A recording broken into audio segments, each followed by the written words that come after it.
Hey guys, tonight we will go through the dangerous, fiery daily life of a Victorian-era baker.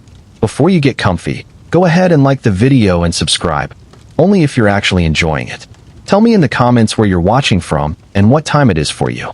I'm always curious to see the mix of places and time zones hanging out here together. It is 4 o'clock in the morning in London, and somewhere beneath your feet, a man is dying slowly, one breath at a time, so that you can have a warm loaf of bread by 7. You wouldn't know it from up here. Up here, the street is quiet. Gas lamps hiss faintly in the fog. A milk cart creaks somewhere in the distance. The city sleeps the way cities do, unevenly, restlessly, but sleeps nonetheless. Nothing about this hour suggests danger.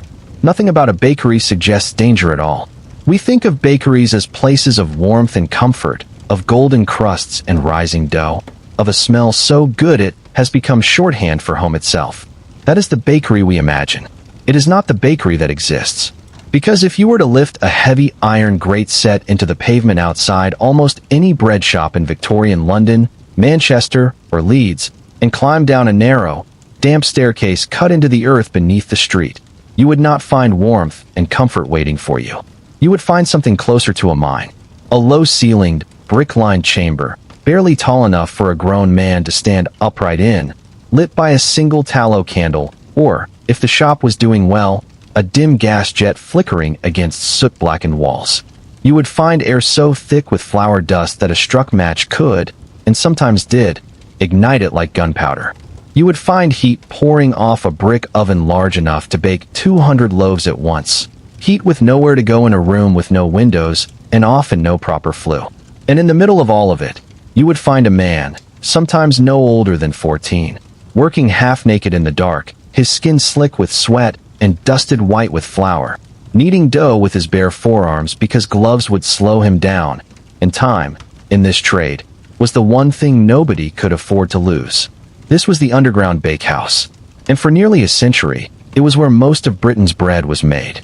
To understand why bread, humble, plain, everyday bread, required a small army of men to labor in conditions this brutal, you have to understand what bread actually meant to a Victorian city. This was not a side dish. This was not a treat, or a comfort food, or something you picked up occasionally from a shop with a nice window display. For the working poor of 19th century Britain, and by some estimates, that was well over half the population of any industrial city, bread was the meal. It was breakfast, lunch, and dinner, sometimes all three, sometimes with nothing else alongside it, but a scrape of dripping or a cup of weak tea. A single laborer's family might get through a dozen loaves a week. Multiply that by the population of London alone, which by the middle of the century had crossed 2 million people, and you begin to understand the scale of what was required. Bread wasn't a product. It was infrastructure. And like all infrastructure that a society depends on completely, the people who produced it were expected to disappear into the machinery of it, to become invisible, replaceable, and silent. That silence started underground, quite literally, because of simple economics. Street-level space in a growing Victorian city was expensive. Rent for a shop front on a busy road could make or break a small tradesman. So bakers did what butchers, cobblers, and a dozen other trades did. They kept the shining, presentable part of the business above ground, in a neat little shop with a bow window and loaves arranged like jewelry, and they pushed the actual labor, the noise, the heat, and the mess, down below, out of sight, into a cellar that had often originally been built for coal storage or as a wine vault. These spaces were never designed to be workplaces. They were designed to hold things that didn't need to breathe. And that is precisely the problem that would come to define, and in many cases, end, the lives of Victorian bakers. Because a coal cellar does not need ventilation. A man kneading 400 pounds of dough for 16 hours straight does. Picture the geography of it, because the geography is the horror. A typical bakehouse cellar sat some 6 to 8 feet below street level, reached by a steep, narrow staircase that was also, more often than not, the only way in or out, which meant it was also the only escape route in case of fire, a detail that would matter later and matter terribly. The ceiling height rarely exceeded 7 feet, and was often lower, forcing taller workers into a permanent, spine-curving stoop that bakers of the era developed as almost a professional deformity, recognizable on sight. the same way a coal miner's crouch or a weaver's hunched shoulders marked a man's trade before he ever opened his mouth. The floor was frequently below the water table of the surrounding soil, meaning damp seeped up through brick and stone no matter how carefully a landlord tried to seal it, leaving a permanent slick sheen on the walls and a smell of wet earth mixing incongruously with the smell of baking bread. At the center of this cramped, sunken world stood the oven, a brick-built beast, often circular, sometimes rectangular, heated by a wood or coal fire lit directly inside the baking chamber itself hours before the actual baking began. Once the bricks had absorbed enough heat, the embers were raked out, the floor of the oven swept clean, and the risen loaves slid in on long wooden paddles called peels.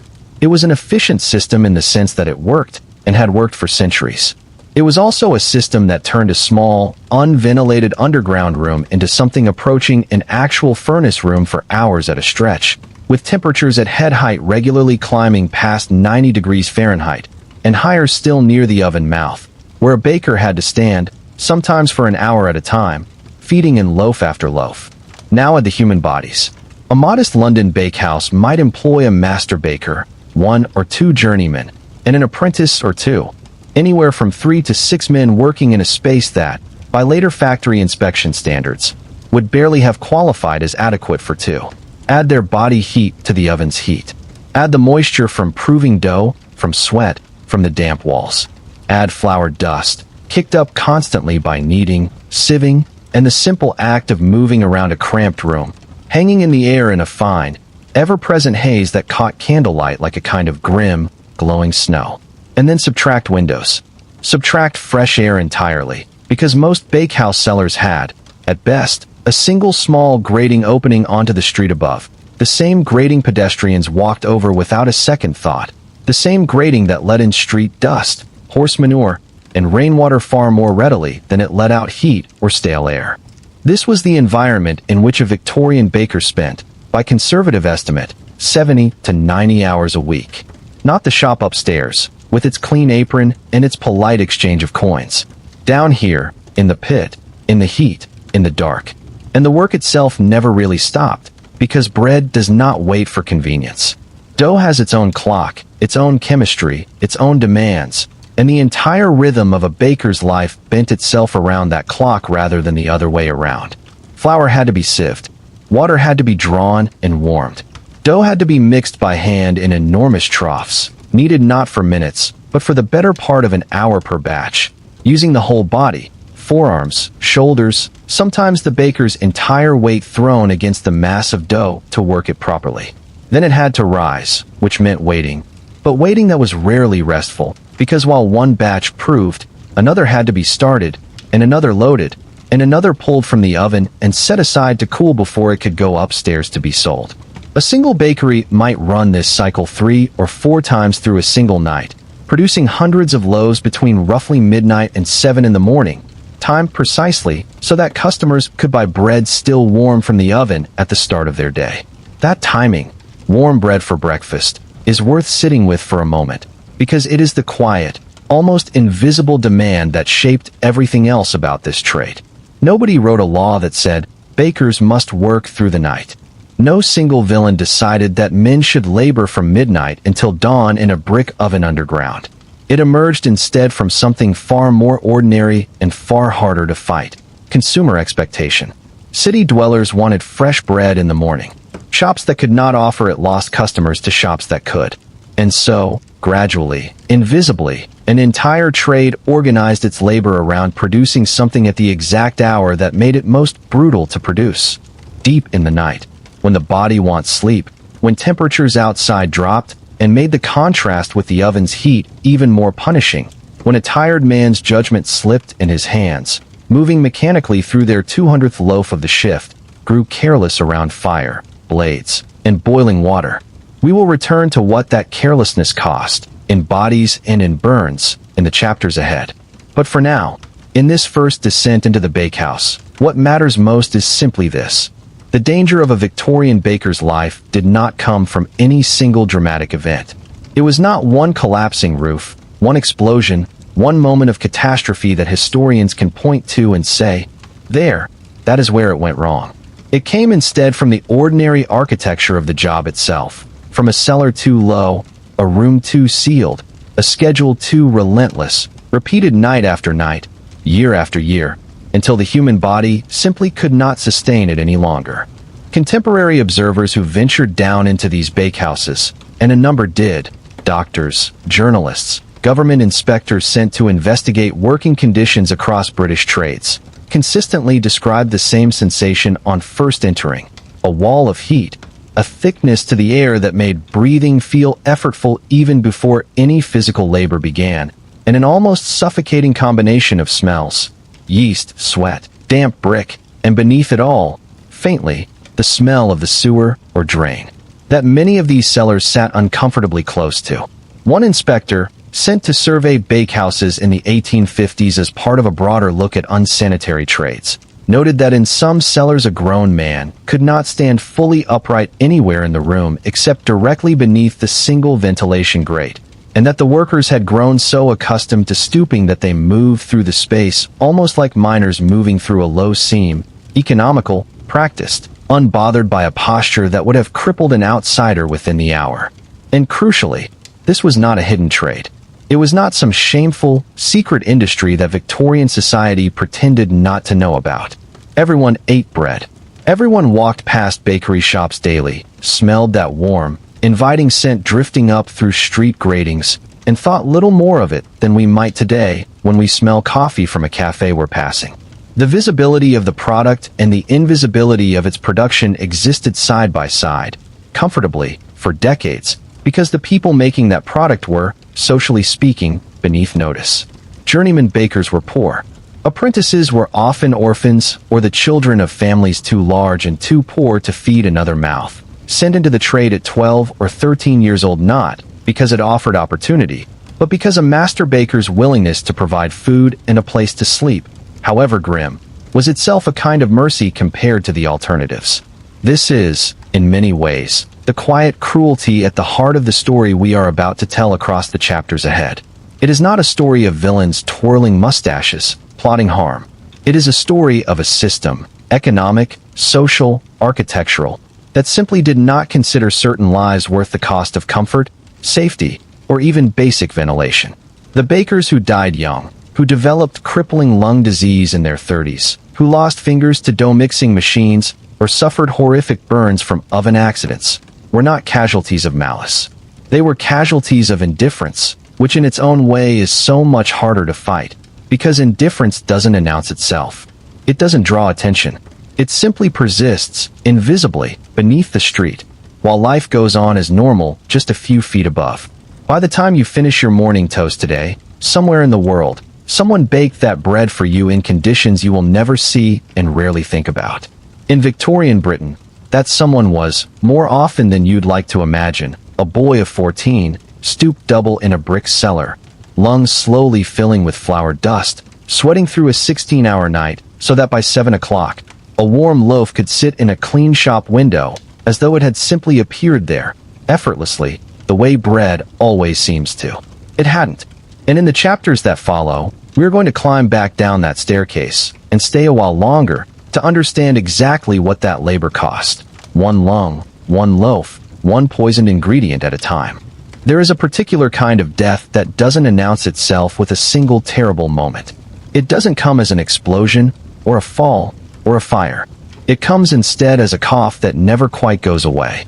A tightness in the chest that a man in his 20s dismisses, because 20-somethings dismiss everything, and a tightness in the chest that same man, by his late 30s, can no longer climb a single flight of stairs without stopping to catch his breath. This was the second great danger of the Victorian bakehouse, and unlike the heat or the exhaustion, this one didn't wait outside the cellar door for a man to notice it. It lived inside every breath he took at work, invisible, patient, and utterly relentless. Flour dust looks harmless. It looks, if anything, faintly beautiful, a pale haze drifting through candlelight, settling like a light snow on every surface in a working bakehouse, on shelves, on tools, on the baker's own hair and eyebrows until, by the end of a shift, he looked less like a man than like a ghost of one, entirely coated in white. Victorian bakers even had a nickname for the layer of fine flour that permanently dusted the cellar's walls and beams.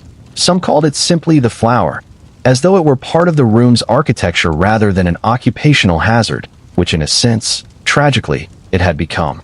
Nobody in the trade thought of it as dangerous. Why would they? It was, after all, just food.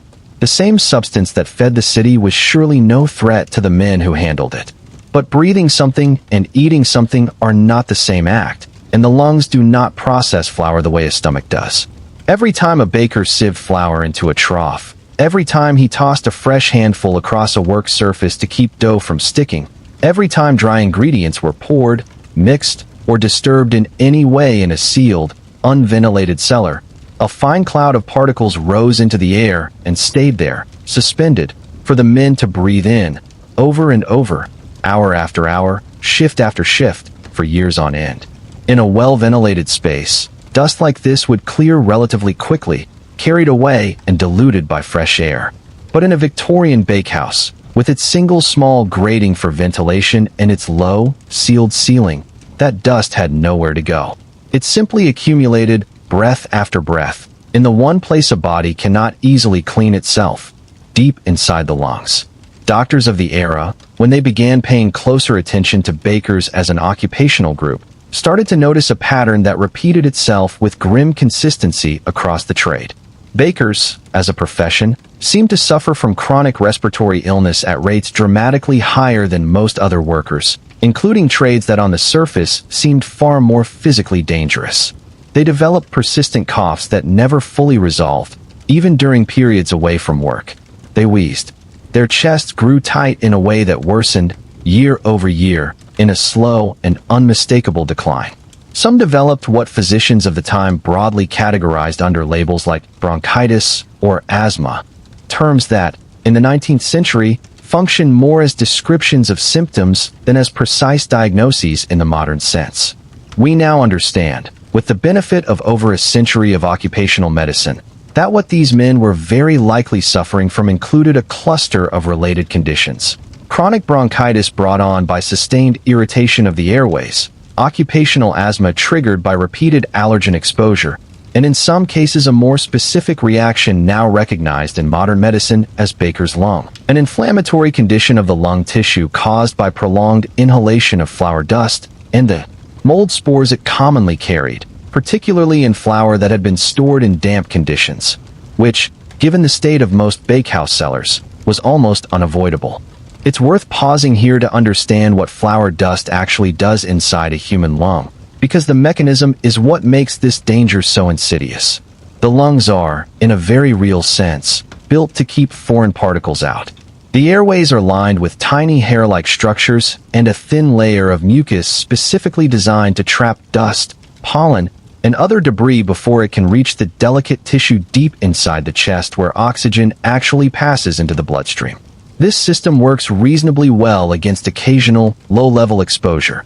A bit of dust on a windy day, for instance, poses little long-term threat to a healthy person. But it was never designed to cope with sustained, heavy, daily exposure over 16-hour shifts, night after night, for years or decades. Under that kind of relentless assault, the body's defenses begin to fail. Fine particles that the mucus and hair-like cilia can't fully clear start making their way deeper into the lung tissue, where they trigger chronic inflammation. Over time, that inflammation can lead to scarring, to a narrowing and stiffening of the airways, to a permanent reduction in lung capacity that no amount of rest or fresh air can fully reverse. And flour dust, unlike some other industrial hazards, carried an additional cruelty. It was often contaminated. Flour milled and stored in Victorian conditions was far from the sterile, standardized product we're familiar with today. It could harbor mold spores, insect fragments, and the residue of whatever pests had gotten into the sacks during transport or storage. And bakehouse cellars, damp and poorly ventilated as they were, offered near-ideal conditions for mold growth in stored flour. Bakers breathing this contaminated dust weren't just dealing with irritation from the flour particles themselves. They were also exposed, repeatedly, to biological triggers capable of provoking genuine allergic and inflammatory responses in the lungs, precisely the mechanism behind what we now recognize as hypersensitivity pneumonitis, a serious inflammatory lung condition. For the men living through it, none of this had a name they could point to. There was no diagnosis waiting for them that neatly explained why so many bakers seemed to age, respiratorily speaking, far faster than men in other trades. What they had instead was a lived reality, passed down almost as folk wisdom within the trade itself, that baking was a young man's game, that a baker's chest gave out by middle age, that the wheeze you developed in your 20s was simply part of the job, the way a miner expected black lung or a chimney sweep expected cancer from the soot he spent his days pressed against. It was accepted with a kind of weary fatalism, not because these men didn't value their health, but because there was, functionally, no alternative. The trade needed workers. The workers needed wages. And the cellar was where the two met, regardless of what it did to a man's lungs over 20 years of labor. There's a particularly telling detail that surfaces repeatedly in the accounts and investigations of the period. Bakers themselves often described a peculiar phenomenon where their symptoms would actually improve slightly on days off, only to return, sharper and more pronounced, within hours of returning to the bakehouse. Modern occupational medicine has a name for this pattern too. It's a hallmark sign of an occupational respiratory illness, a condition directly tied to a specific workplace exposure, distinguishable from a general, non-work-related illness precisely because of that recovery and relapse cycle. Victorian doctors, without our modern framework, still noticed it, even if they lacked the vocabulary to fully explain why. Some physicians who examined bakers as a professional group began recommending, informally, that men in the trade take regular breaks from bakehouse work if they began showing signs of chest trouble, recommendations that were, in practice, almost impossible for a working-class tradesman to follow, since time away from the oven meant time away from wages, and wages were, for most bakers, the only thing standing between their families and genuine hunger. The dust wasn't the only airborne danger, either, though it was by far the most persistent. The heat of the bakehouse, combined with poor ventilation, also meant that smoke from the wood or coal fires used to heat the ovens frequently lingered in the cellar air far longer than it should have, particularly in bakehouses where the flue design was inadequate, which, given the amateur, often ad hoc way many of these cellars had been converted from storage spaces, was distressingly common. Carbon monoxide exposure, while rarely acute enough to cause immediate collapse, likely contributed a slow, chronic burden to bakers' health that sat alongside the flour dust exposure, compounding the damage in ways 19th century medicine had no real capacity to isolate or measure. When you consider that these men were also, quite literally, breathing in an environment routinely 90 degrees or hotter, working at a physical intensity that dramatically increased their breathing rate, and therefore the total volume of contaminated air passing through their lungs each hour, the cumulative respiratory assault becomes almost staggering to consider. What makes this particular danger so worth dwelling on, more than perhaps any other hazard in the Victorian bakehouse, is precisely its invisibility, both literal and social. A burn is visible. A missing finger is visible. A fire that destroys a shop is a dramatic, reportable event that draws attention, inspires outrage, sometimes even prompts regulatory change. But a man slowly losing his lung capacity over 15 years of night work generates no headlines. There's no single incident to point to, no clear moment of causation that a grieving family or a sympathetic journalist could rally around. It simply looked, from the outside, like a man aging, like a man getting older, weaker, more tired, the way bodies do. Nobody wrote, "killed by his trade," on a baker's death certificate when he succumbed at 50 to a chest that had simply, gradually, stopped being able to do its job. It would more likely read something like consumption, or bronchitis, or asthma, clinical terms that obscured rather than revealed the decades of occupational exposure sitting quietly behind them. This is, in many ways, the great tragedy embedded in this particular danger of the Victorian bakehouse. It was a death sentence that arrived in installments, so gradual and so normalized within the trade that almost nobody at the time recognized it as the crisis it actually was. It took decades, and eventually, the emergence of proper occupational medicine as a field, along with sustained investigation into industrial and trade-related illness, before anyone connected these threads clearly enough to say, definitively, that the very air inside a working bakehouse was itself a hazard as serious as any oven fire or dough mixing accident. By then, generations of bakers had already lived, and often died, breathing it in, one loaf at a time, one shift at a time, filling the lungs of a city with bread while slowly, invisibly, filling their own with the very thing that would eventually take their breath away for good. And still, every morning, the bread came up from the cellar warm and golden, and nobody upstairs, buying their loaf with a polite nod to the shopkeeper, ever heard the cough drifting up faintly from below. Imagine buying bread every single day of your life, trusting it completely, feeding it to your children without a second thought, and having no way of knowing that the loaf sitting on your table might contain chalk, plaster of Paris, or a substance used, in other contexts, to tan leather. This was the quiet, grinding reality for millions of Victorian Britons, and it introduces a very different kind of danger into our story, one that didn't come from the physical labor of baking, but from what was actually going into the bread itself. Because the men working in those punishing underground bakehouses weren't only risking their own health through exhaustion, heat, and dust. Many of them were also, often unknowingly or under direct instruction from their masters, producing a product that was quietly poisoning the very customers they served. To understand why this happened, you first have to understand the brutal economics of the Victorian bread trade. Flour was the single largest expense in running a bakery, and its price fluctuated constantly, subject to harvest quality, import costs, and speculation. A master baker operating on razor-thin margins, competing against a dozen other bakeries within a few streets in any given neighborhood, faced constant pressure to either raise prices, which risked losing customers to a cheaper competitor down the road, or find some other way to stretch his flour further without anyone noticing the difference. And in an era with no food safety regulation worth the name, no mandatory ingredient labeling, and no government body systematically testing bread for purity, stretching the flour became an open secret across the trade, practiced to varying degrees by bakers who otherwise had no intention of harming anyone, but who simply needed to survive in a brutally competitive market.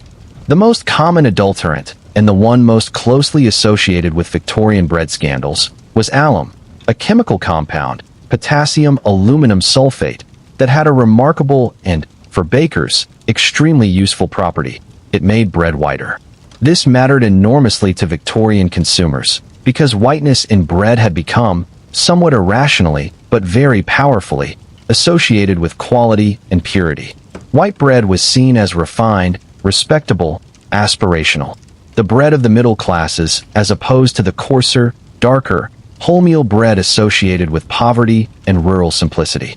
Everyone wanted white bread, or at least wanted to be seen buying it, and flour milled in the 19th century, without modern refining techniques, often produced a loaf with a slightly grayish or off-white color that fell short of what customers demanded. Alum solved this problem instantly and cheaply. A small amount mixed into the dough brightened the crumb, giving even lower quality, coarser flour the appearance of a fine, expensive white loaf. But alum did more than whiten bread. It also allowed bakers to use flour that had gone slightly stale or of inferior milling quality and disguise the difference. And, most damningly, from a profit standpoint, it allowed dough to absorb and retain significantly more water than it otherwise would, which meant a baker could produce more loaves, and heavier loaves, from the same quantity of flour. In an industry where bread was frequently sold by weight rather than simply by the loaf, this water retention wasn't a minor convenience. It was a direct and significant boost to profit margins, effectively allowing a dishonest baker to sell water at the price of flour, loaf after loaf, day after day. The health consequences of regular alum consumption were not immediately, dramatically obvious, which is precisely what made the practice so persistent and so difficult to combat. Alum in small doses doesn't kill a person outright. What it does, with sustained regular consumption over months and years, is interfere with the body's ability to properly digest and absorb nutrients, particularly by binding with and inhibiting the absorption of certain minerals, and it can cause chronic digestive distress, constipation, bowel irritation, and in more severe or prolonged cases, contributes to broader nutritional deficiency, particularly dangerous in a population that, for the poorest Victorians, was already surviving on a diet, dangerously reliant on bread as its primary source of calories.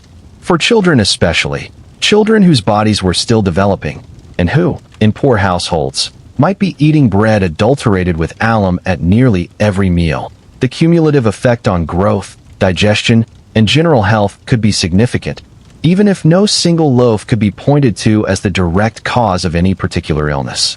Alum, troublingly, was far from the only substance quietly finding its way into Victorian bread.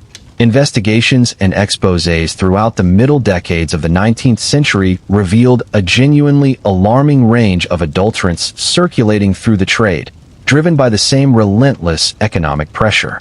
Chalk and ground bone were sometimes added as cheap bulking agents, contributing weight and volume to dough without contributing any actual nutritional value, essentially diluting the flour with inert mineral filler that the human digestive system had no use for whatsoever. Plaster of Paris turns up, disturbingly, in some period accounts and investigative reports as another whitening and bulking agent, chosen for exactly the properties that make it useful in construction: its ability to absorb water and set, properties that translate, inside a human stomach, into genuine digestive hazard. Even more troublingly, some investigations uncovered the addition of substances used elsewhere in industrial processes entirely unrelated to food, added purely because they were cheap, available, and shared some superficial property useful to the baker, whether that was bulk, color, or the ability to disguise the taste of low-quality or spoiled flour. It's important to be fair to the trade here, and to resist painting every Victorian baker as a knowing poisoner, because the reality was considerably more complicated and, in many ways, more tragic than that simple framing suggests. Many journeyman bakers, the men actually doing the labor down in those brutal underground cellars, had little to no control over what went into the dough they were mixing. Recipes, ingredient sourcing, and adulteration practices were typically decisions made by the master baker who owned the shop, driven by his own financial pressures, and journeymen were simply following instructions, mixing whatever was handed to them, with limited power to object without risking their employment entirely. In many cases, the practice had become so normalized within certain corners of the trade that even bakers who might have had moral qualms about it could reasonably tell themselves that everyone was doing it, that a little alum or a little chalk was simply how the business worked, an open secret rather than a scandal, right up until public exposure and mounting scientific evidence made it impossible to see it that way any longer. That exposure did come, gradually, through the emerging field of food chemistry and increasingly organized public health investigation. Chemists and physicians in the middle of the 19th century began systematically testing bread samples purchased from ordinary shops across British cities, and the results, when published, generated real public alarm. Investigations found alum present in a startling proportion of the white bread sampled across working-class and middle-class neighborhoods alike, revealing that adulteration wasn't a rare, isolated practice confined to a few dishonest operators, but something closer to standard practice across a meaningful portion of the entire trade. These findings fed into a broader wave of public concern about food adulteration during this period, one that extended well beyond bread, into everything from tea, which was sometimes bulked with used leaves or colored with toxic dyes, to sweets and confectionery, which we'll return to in a later chapter, to milk, routinely watered down and sometimes whitened with chalk to disguise the dilution. The public reaction to these revelations was, understandably, significant. Newspapers ran alarming pieces on the contents of the nation's bread. Public lectures and pamphlets on food adulteration found eager audiences among a middle class increasingly anxious about what, exactly, they were feeding their families. And this mounting pressure, over the following decades, contributed directly to a slow but real shift toward food safety legislation in Britain. Early adulteration acts passed in the middle of the century, followed by progressively stronger and more enforceable legislation as the decades went on, laws that began to establish, for the first time, meaningful legal consequences for selling food that had been deliberately contaminated or misrepresented to customers. But change, as it so often does, arrived slowly, unevenly, and long after the practice had already caused real, if largely invisible, harm to a generation of Victorian bread eaters. Early adulteration laws were often difficult to enforce, hampered by inconsistent testing standards, under-resourced inspection systems, and penalties too mild to seriously deter bakers still operating on desperately thin margins. It would take further decades of reform, tightening standards, and improving scientific testing methods before bread adulteration meaningfully declined as a widespread practice across the British baking trade. There's a bitter irony sitting at the center of this chapter, one worth pausing on before we move forward. The very bakers who were, in many cases, unknowingly or reluctantly producing adulterated bread were themselves customers of other trades practicing exactly the same deception, buying watered milk, adulterated tea, and dyed sweets from the shops around their own neighborhoods, trusting those products the same way their own customers trusted the bread coming up from the bakehouse cellar. It was a system of mutual, largely unintentional deception, born not from any single villain's malice, but from an entire economy operating without the safeguards we now take for granted. Safeguards that exist, quite directly, because of scandals exactly like this one, investigated, exposed, and eventually legislated against by a society slowly, painfully learning that trust in what you eat cannot simply be assumed. It has to be protected, deliberately, by rules strong enough to make honesty the only viable business strategy. The next time you pick up a loaf of bread from a shop shelf, glance, if only for a moment, at the ingredient label sitting quietly on the packaging. That label, mundane, easy to ignore, taken entirely for granted, exists because, once, it didn't. Because for the better part of a century, a Victorian family could not have told you, with any confidence at all, exactly what was baked into the bread on their own table. There is a particular kind of exhaustion that has nothing to do with a single hard day, and everything to do with never, ever catching up. It's not the tiredness of a difficult shift you can sleep off. It's the tiredness that accumulates in the bones, in the eyes, in the slow fog that settles over a mind that hasn't had a full night's rest in years, sometimes, for some boys, in their entire working lives. This was the fourth great danger facing the Victorian baker, and unlike heat or dust or adulterated flour, this one attacked something less visible but no less devastating: time itself, and the body's basic need to rest inside it. To understand the scale of what we're describing, start with a simple number, 16.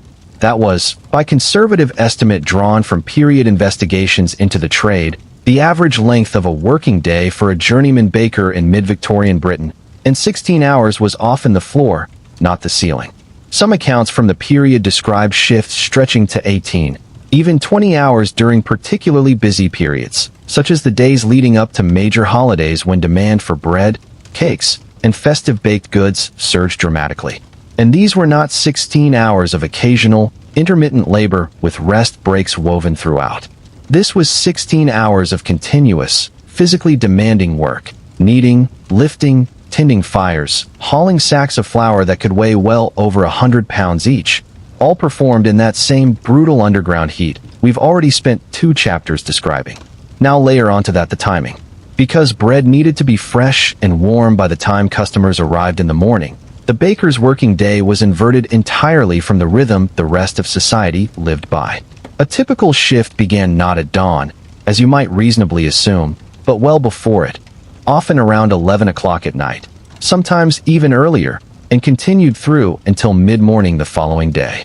This meant that a Victorian baker's entire working life took place almost exclusively during the hours when his own body, and every instinct evolution had given it, was telling him to sleep. He labored through the deep, disorienting hours of the night.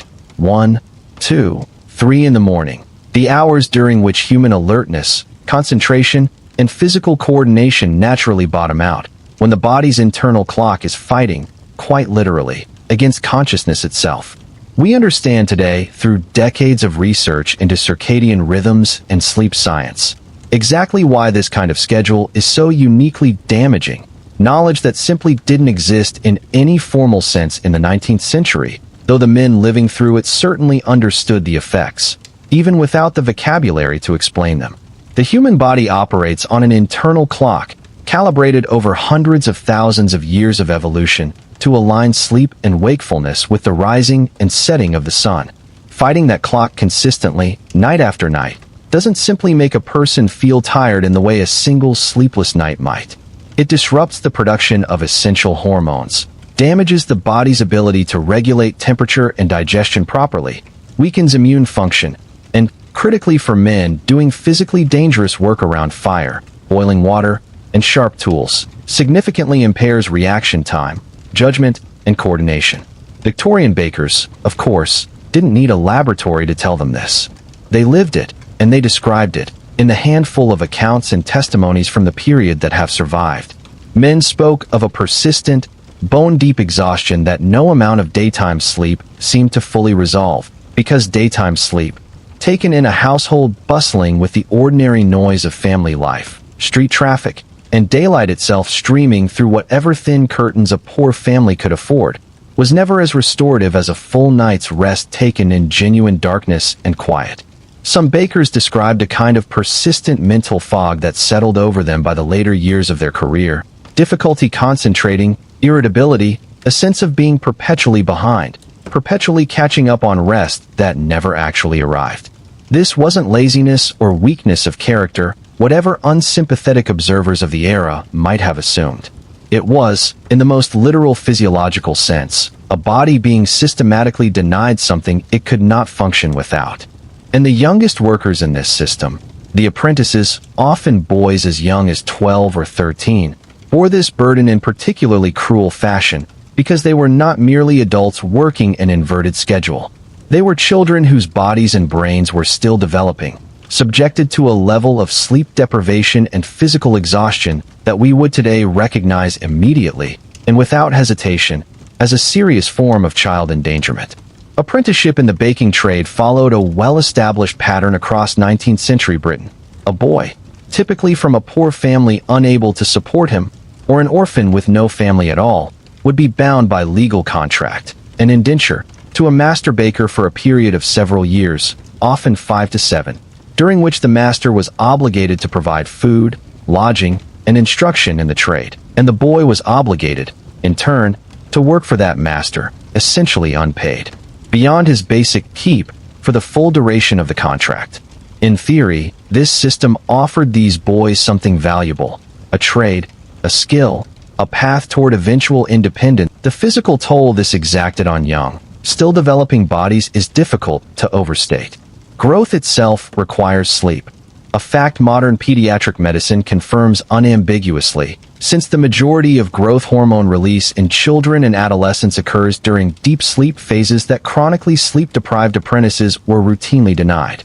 Combine this with the punishing physical labor itself, repetitive heavy lifting, prolonged standing in cramped, stooped postures, exposure to extreme heat for hours at a stretch, inflicted on bodies not yet finished growing, and you begin to understand why period observers frequently commented on the stunted, prematurely aged appearance of many bakers' apprentices by the time their indentures concluded.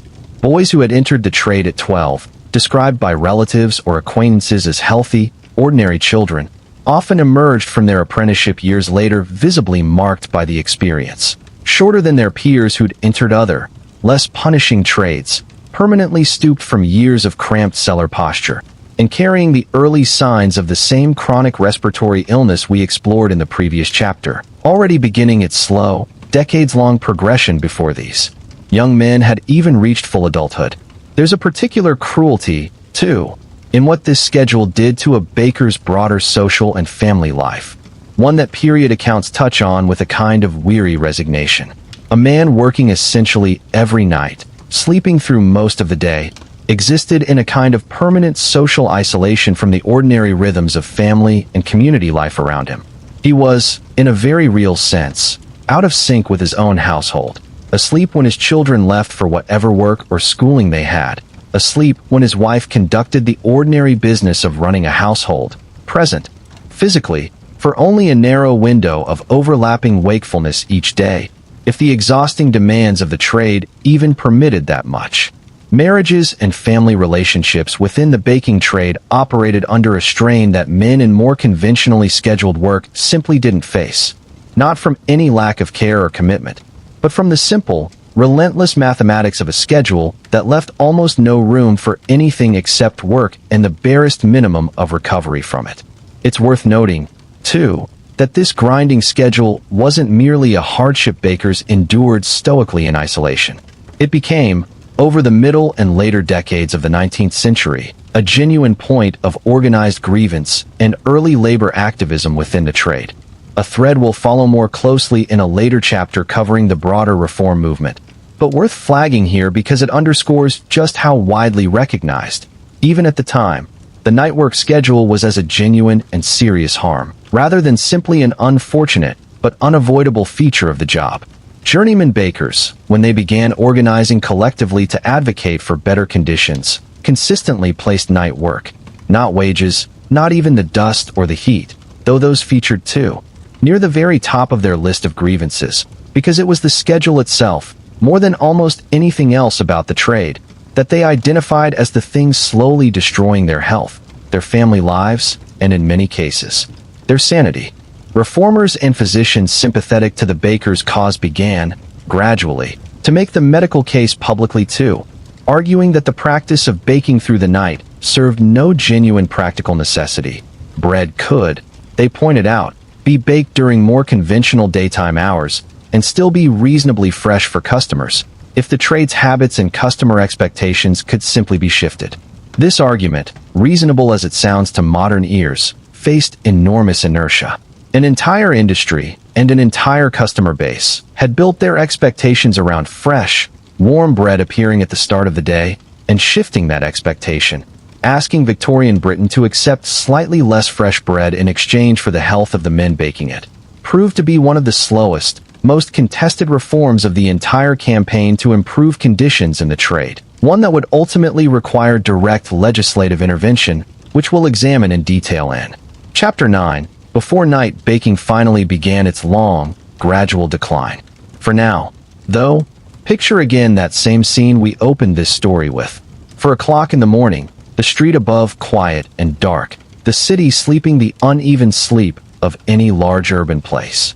Except now, add to that image the full weight of what we've just explored, not simply one difficult night, but night after night after night, stretching across years, sometimes across an entire childhood, for boys who never should have been down there in the first place, working a schedule that fought their own bodies at every turn, stealing not just their rest but, slowly and cumulatively, years of their lives entirely. The bread came up warm every morning. The cost of that warmth, paid in sleep, in growth, in years of a shortened, exhausted life, never showed up on any bill. Fire is patient.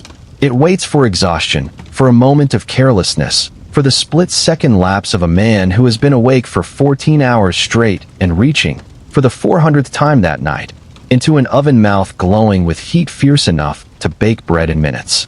And in the cramped, sealed, poorly designed bakehouse cellars of Victorian Britain, fire did not have to wait very long. This chapter turns to the most immediate, most visceral danger of the baker's trade, not the slow, creeping harm of dust in the lungs or adulterants in the dough, but the sudden, violent physical injuries that came from working, day after day, with open flame, scalding steam, heavy machinery, and sharp tools, all crammed into spaces never designed to accommodate them safely. If the previous chapters described death and injury arriving slowly, this one describes them arriving in an instant, and arriving with brutal, disfiguring consequences for the men unlucky enough to be standing in the wrong place at the wrong moment. Start with the ovens themselves, because they sat at the center of every danger in this chapter. As we established earlier, a typical bakehouse oven was a brick-built structure, heated by burning wood or coal directly inside the baking chamber for an hour or more before use, until the surrounding brick had absorbed enough heat to bake bread purely through radiant warmth once the fire itself had been raked out. This raking out process was, in itself, one of the most dangerous regular tasks in the entire baking cycle. A baker had to reach into an oven chamber that had just been filled with roaring fire, using long iron tools to drag out burning embers and ash, while the surrounding brick radiated heat intense enough to cause serious burns on exposed skin within seconds of contact. This task was performed, night after night, in cramped quarters, often by exhausted men working by the dim light of a single candle or gas jet, in a room where a single misjudged movement, a hot ember dropped in the wrong place, a tool slipping from a sweat-slicked hand, could mean anything from a painful but survivable burn to a genuinely life-threatening injury. Burns, in fact, constituted one of the most consistently documented injuries associated with the baking trade throughout the Victorian period, and it's worth understanding just how severe these injuries frequently were, given the specific conditions bakers worked under. Unlike a brief, glancing contact with a hot surface, the kind of minor kitchen burn most of us have experienced at some point, the injuries suffered in a working bakehouse often involved prolonged or repeated exposure, direct contact with red-hot brick or metal surfaces, or contact with genuinely open flame during the fire-raking process. Serious burns to the hands and forearms were common enough within the trade that they were almost treated as an expected, if unwelcome, occupational hallmark. Much the way a boxer expects bruised knuckles, a baker expected, at some point in his career, to suffer a burn severe enough to leave lasting scarring. Period medical records and hospital admission accounts from areas with concentrated baking trade populations show a persistent, disproportionate representation of burn injuries among men employed as bakers, consistent enough that physicians treating working-class patients in bakery-heavy districts came to recognize certain burn scar patterns almost as an occupational signature, the way a doctor today might recognize the calluses of a particular manual trade. Beyond burns from direct contact with fire and hot brick, steam presented an equally serious and somewhat less obvious hazard. Large-scale bread production, particularly for certain types of loaves that benefited from a steam-injected baking environment to develop a proper crust, involved introducing water or steam directly into the hot oven chamber, a process that, done carelessly or too quickly, could produce a violent, scalding release of superheated steam capable of causing severe burns to a baker's face, hands, and upper body in an instant. Unlike a burn from solid contact, which at least gives some visual warning, a sudden steam release could strike before a man had any chance to react or shield himself, and the resulting injuries, deep scalds capable of causing serious tissue damage, were, if anything, harder to treat successfully than burns from dry heat. Given 19th century medicine's limited understanding of proper burn care and the significant risk of subsequent infection in wounds treated without modern antiseptic techniques. Then there was the matter of the ovens themselves failing structurally, a rarer but far more catastrophic category of danger.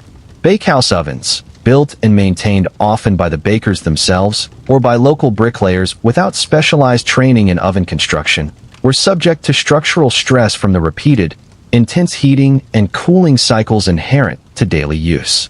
Cracks could develop in the oven's brick structure over months and years of use, sometimes invisible from the outside, but weakening the integrity of the chamber walls. In the worst documented cases from the period, these structural weaknesses contributed to partial oven collapses, a genuinely terrifying prospect in a cramped, low-ceilinged cellar with limited escape routes, where a collapsing oven wall could release a wave of trapped heat and burning material directly into a confined space occupied by working bakers with nowhere to retreat. And this brings us to perhaps the single most alarming structural danger associated with the underground bakehouse, the very real risk posed by that narrow, single staircase we described back in Chapter 1 as the sole means of entry and exit for most cellar bakeries. In the event of any serious fire, whether from an oven malfunction, an accident during the fire-raking process, or ignition of the fine flour dust that, as we discussed, hung constantly in the bakehouse air and was, under the right conditions, genuinely capable of igniting explosively, a phenomenon now well understood in industrial safety as a dust explosion. Though of course entirely unknown by that name to Victorian bakers, that single staircase represented the only path to safety for every man working in the cellar. There was no secondary exit, no alternative route. If fire, smoke, or structural collapse blocked that one narrow passage, the men below had essentially no other way out of a sealed, underground chamber. This wasn't a theoretical concern dreamed up by overcautious reformers. Fire was a genuine, recurring hazard across Victorian urban life generally. A city built substantially from wood, heated by open flame and coal fires, lit by gas lamps prone to leaks and ignition, was a city that burned regularly, in ways both small and catastrophically large. Bakehouses, given their concentration of open flame, flour dust, and cramped, poorly ventilated construction, represented a particularly acute fire risk within this already fire-prone urban landscape, and period records document numerous bakehouse fires across British cities throughout the century, ranging from contained incidents that damaged a single shop to more serious blazes that spread to neighboring buildings and, in the worst cases, claimed the lives of workers trapped below street level with no viable escape route. Beyond fire and burns, the mechanical hazards of the trade deserve attention too, particularly as the century progressed and certain aspects of bread production began, gradually, to mechanize. Dough mixing machines, introduced to some of the larger and more prosperous bakeries in the latter half of the 19th century, promised to reduce the punishing physical labor of hand-kneading enormous batches of dough, a genuine improvement in some respects, reducing the sheer physical exhaustion bakers faced during the kneading process. But these early machines, developed and installed without the kind of safety guarding, emergency stop mechanisms, or protective standards we take entirely for granted in modern industrial equipment, introduced their own serious hazards. Mechanical dough mixers of the period typically featured large rotating blades or paddles operating within an open or minimally guarded mixing trough, and exhausted workers reaching into these machines, whether to clear a jam, add ingredients mid-cycle, or simply working carelessly after hours of exhausting labor, risked catching fingers, hands, or clothing in the moving mechanism, injuries that could range from serious lacerations to traumatic amputation. It's worth pausing to consider how these mechanical injuries compounded the existing dangers we've already explored throughout this story. A baker suffering from the chronic exhaustion described in the previous chapter, sleep-deprived, working through the deepest, most disorienting hours of the night, his judgment and reaction time measurably impaired by the cumulative effects of a schedule that fundamentally denied him proper rest, was precisely the kind of worker most vulnerable to exactly this category of mechanical accident. The dangers documented across this chapter weren't isolated, independent risks each operating in its own vacuum. They compounded one another relentlessly. The same exhaustion that made a man's lungs more vulnerable to the cumulative damage of flour dust also made his hands slower to react around an open oven flame, slower to pull back from a dangerous piece of machinery, more likely to misjudge the timing of a steam release or the placement of a hot ember during the raking process. The Victorian bakehouse wasn't dangerous because of any single hazard operating in isolation. It was dangerous because every hazard we've examined across this story fed into and worsened every other one, creating a working environment where a body already weakened by exhaustion, chronic respiratory strain, and relentless physical demand was placed, night after night, directly beside open flame and dangerous machinery, with virtually no margin for the kind of human error that fatigue makes almost inevitable. Medical and hospital records from bakery-heavy districts of major Victorian cities bear this compounding danger out with grim consistency. Physicians treating working-class populations in these areas documented burn injuries, lacerations, and mechanical trauma among bakers at rates that, when combined with the respiratory illness explored in Chapter 2, painted a picture of a trade carrying genuinely elevated occupational risk across virtually every category of harm period medicine was equipped to track. There was no single defining hazard that made baking dangerous. There was, instead, an accumulation, heat, dust, exhaustion, fire, steam, and eventually, dangerous machinery, all layered atop one another in the same cramped, underground space, night after relentless night. What's perhaps most striking, looking back at this chapter of the story from our own considerably safer vantage point, is how thoroughly preventable so much of this danger actually was, even by the standards and available technology of the time. Better ventilation could have reduced dust accumulation and heat buildup dramatically. A secondary exit, even a simple one, could have transformed a bakehouse fire from a potential death trap into a manageable, survivable incident. Basic machine guarding, technology that existed and was being implemented gradually across other British industries during this same period, could have prevented a meaningful share of the mechanical injuries bakers suffered. None of these interventions required revolutionary invention. They required, simply, a willingness to spend money on worker safety in a trade where profit margins were already thin and where the workers bearing the risk had, for most of the century, no meaningful political or economic power to demand better. That would, eventually, begin to change, through organizing, through public exposure, and through legislation that finally began treating bakers' safety as a matter worthy of legal protection rather than an unfortunate but unavoidable cost of cheap bread. We'll trace that fight for reform in detail in Chapter 9. But for now, sit with the image this chapter leaves behind. A man reaching into a glowing oven mouth for the 400th time that year, his hands moving on pure exhausted muscle memory, in a room with one door, and no second chance if that memory, just once, happened to fail him. There is something particularly haunting about a danger disguised as delight, about poison presented not as something bitter or foul, something the body might instinctively recognize and reject, but as something bright, cheerful, and specifically designed to please a child's eye. This is the story of Victorian confectionery, and it takes us, for a moment, slightly outside the underground bakehouse itself and into the adjacent, closely related world of the Victorian sweet shop and the decorated cake, because bakers, in this era, were very often confectioners too, and the same pressures of cost, competition, and appearance that drove alum into ordinary bread drove something considerably more sinister into the colorful treats sold alongside it. To understand why this danger existed at all, you have to understand the Victorian appetite for color, and specifically the era's growing obsession with bright, vivid, eye-catching confectionery. As industrialization spread and disposable income, however modest, began trickling further down the social ladder, sweets and treats that had once been luxuries reserved for the wealthy became increasingly accessible to ordinary working families, and to their children in particular. Sweet shops proliferated across British towns and cities, their windows filled with brightly colored boiled sweets, iced cakes, and decorated confections designed specifically to catch a child's eye and loosen a parent's purse strings. And in a marketplace increasingly built around visual appeal, where the most vividly colored, most eye-catching sweets sold fastest and commanded the best prices, confectioners and bakers alike faced enormous pressure to make their products as vibrant as possible. The problem was that achieving truly vivid, saturated color using safe, food-appropriate ingredients was, by 19th century standards, genuinely difficult and often expensive.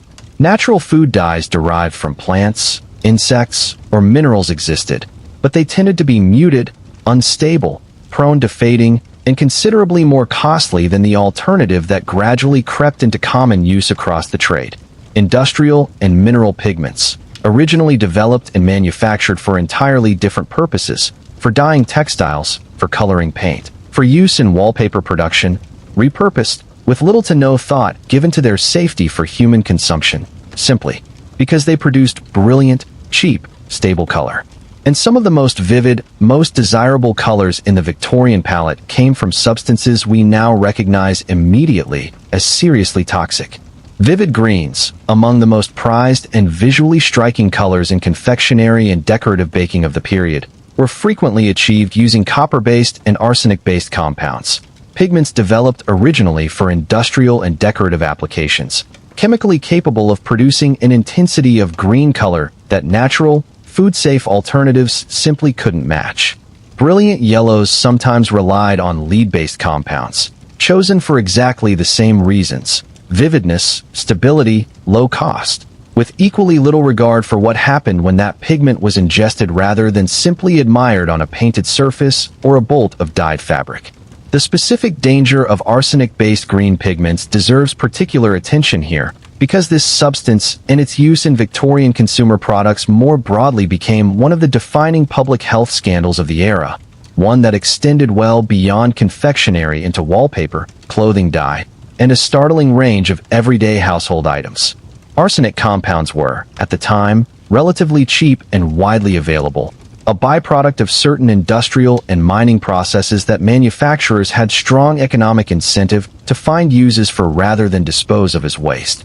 When incorporated into a pigment, arsenic-based compounds produced a genuinely stunning, saturated green unmatched by safer alternatives, and this exact pigment, in various forms, found its way not only onto Victorian wallpaper and into Victorian dresses, but directly into food coloring used on cakes, sweets, and decorative icing sold to ordinary families, including, disturbingly often, to children specifically drawn to the brightest, most visually appealing treats in a shop window.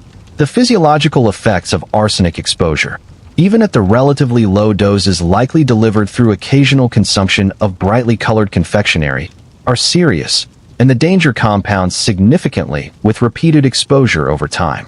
Arsenic is a cumulative toxin, meaning the body doesn't fully clear it between exposures, and repeated ingestion, even in small quantities, allows the substance to build up progressively within body tissue, eventually producing symptoms ranging from digestive distress and skin lesions to, in cases of more significant cumulative exposure, damage to the nervous system, liver, and kidneys.